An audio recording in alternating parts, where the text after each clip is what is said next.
Olá, meus queridos amigos, muito boa noite. Muito boa noite, gente, muito boa noite para todos vocês. Começando com muito carinho mais uma pílula noturna, nossas pílulas inspiradoras do bem, nosso bate-papo diário, né? Nosso pinga-fogo, pergunta e resposta, com o maior carinho aqui com vocês. Você já sabe, para quem está chegando agora, eu sou o Ricardo Melo. Para participar é facílimo. Entra lá no nosso site, que é o institutonamastê.com.br, e me manda aqui uma pergunta, compartilha sua dúvida conosco, tá bom? Foi exatamente isso que alguns ouvintes fizeram.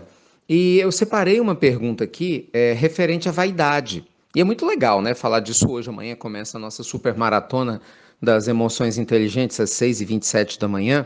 E é lógico que qual de nós, né, não tem emoções ou comportamentos que precisa superar, trabalhar, que estão, de certa forma, nos escravizando a um ser que nós não queremos mais ser. E um desses comportamentos é a vaidade, não no sentido positivo do termo, mas pejorativo. E a pergunta fala sobre isso. Ricardo, até que ponto que nós podemos entender a vaidade espiritual, a vaidade religiosa, a vaidade nesse campo religioso espiritual? Meus amigos, é muito curioso, porque quando nós vamos estudar o tripé, que sabiamente Allan Kardec nos trouxe, veja, no século XIX, hein, para a gente entender os pontos principais de tropeço de um ser humano aqui na Terra, nós vamos ter o orgulho, o egoísmo e a vaidade.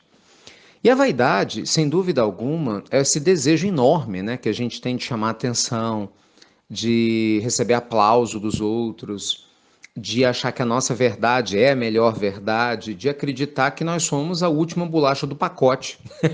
Ou se não é a última, a penúltima ainda tem metade da última, né? A vaidade, ela deixa a gente cego. Literalmente nos faz criar uma visão completamente distorcida de quem nós realmente somos e faz com que, infelizmente, essa visão distorcida, né, de hipervalorização do ser, venha de uma maneira muito negativa, né, através das portas do nosso ego. E aí a gente já viu onde que isso chega, né, onde que isso leva. Você vê, por causa de vaidade, nós temos pessoas que querem poder a qualquer custo, nós temos pessoas que matam, que roubam, que enganam.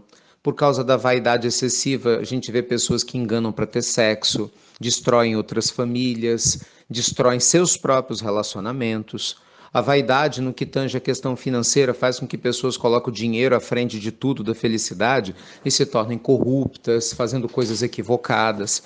E, gente, isso é para todas as áreas da vida, né? Todos nós corremos o risco de incorrer na vaidade em algum momento ou em diversos momentos. E é lógico que no meio religioso, que é o foco da pergunta, não é diferente. Aliás, dicas de passagem, se existe um meio onde a vaidade é muito forte, é no meio religioso, né? Curiosamente. Gente, lembre-se, aqueles que mais falam do remédio provavelmente são os maiores doentes. Nunca se esqueça dessa frase. E eu me coloco no meio disso. Não tenho dúvida nenhuma quanto a essa questão. Por quê? Porque se a gente está falando muito a respeito de algo, estudando algo, é porque a nossa alma almeja aprender algo no conteúdo que nós mesmos vamos falar. Os amigos espirituais sempre me lembram isso muito claramente. Assim, não se esqueça, meu filho, que o teu ouvido é o primeiro que ouve aquilo que tu dizes. Ou seja, né, não te esqueça que você não fala isso para ninguém, você fala para você. Por isso que eu digo que o maior doente sou eu. E é isso mesmo, né? É uma coisa que a gente vai aprendendo no meio espiritual. Porque procurando ter cuidado já é dificílimo não errar e a gente erra tanto. Imagina quantas pessoas têm a ideia, né, de que eu sei o que é certo e o que é errado, minha religião é a melhor, o meu, sei lá, minha casa espiritual é melhor do que a tua, a minha visão a respeito desse ponto é melhor do que o dos outros, tá entendendo? Isso é a vaidade intelectual, né, que esbarra na questão religiosa. E eu acho muito curioso isso, né, porque como infelizmente a maioria de nós ainda trabalha por modelos, a gente precisa de modelos, a gente quer encaixar as pessoas em modelos que a gente conhece.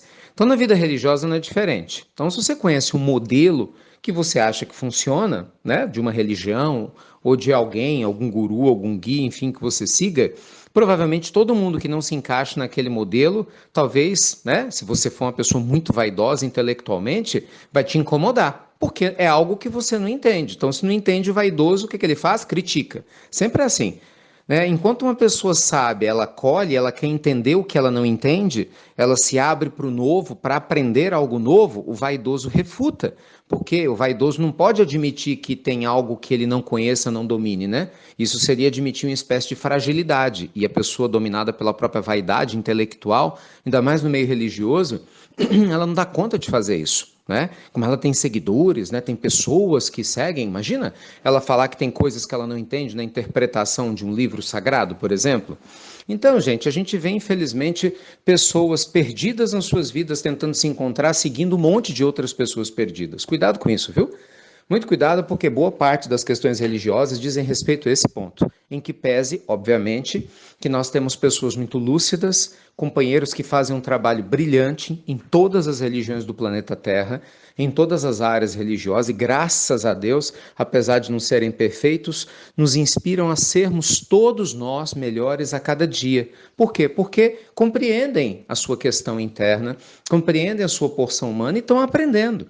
Por isso, meus amigos, que o antídoto contra a vaidade é o entendimento e a aceitação da nossa falibilidade. E que do mesmo jeito que a gente erra, a gente acerta, não é? E que nós vamos aprender em conjunto. Então, um conselho que o Evangelho nos dá: pare de julgar, pare de se achar melhor de quem quer que seja e aprenda sobre você mesmo, sobre o outro, não é verdade? E compartilhe o melhor da sua alma. Confie, meus amigos, que o tempo vai colocar cada coisa no seu devido lugar. Não é? E aquilo que hoje muitas vezes nos aprisiona em termos de ego, amanhã com certeza vai se mostrar inútil para aquele que realmente almeja as verdades espirituais. Porque quem ama liberta. Definitivamente quem ama não aprisiona. E o vaidoso, infelizmente, quer aprisionar os outros na mentira que ele conta para si mesmo. Então, tanto eu quanto você vamos vigiar muito para que não seja o nosso caso de novo, né? Porque com certeza tem sido durante muito tempo, né? À toa que nós estamos aqui na Terra ainda, não é verdade? Ó, tô te esperando amanhã, 6h27 da manhã. Quero ver quem vai acordar cedo comigo na nossa maratona Emoções Inteligentes, o primeiro dia. Gente, é até incrível, milhares de pessoas juntas. Vai ter presente para vocês, canal do YouTube, Instagram, principalmente o YouTube, que é o nosso canal oficial de transmissão. Tá maravilhoso. E é lógico, estou esperando você e sua família. Um beijo grande, obrigado por você compartilhar as pílulas inspiradoras do bem e vamos juntos vigiar com relação à vaidade. Até breve, até muito, meus amigos, muito breve.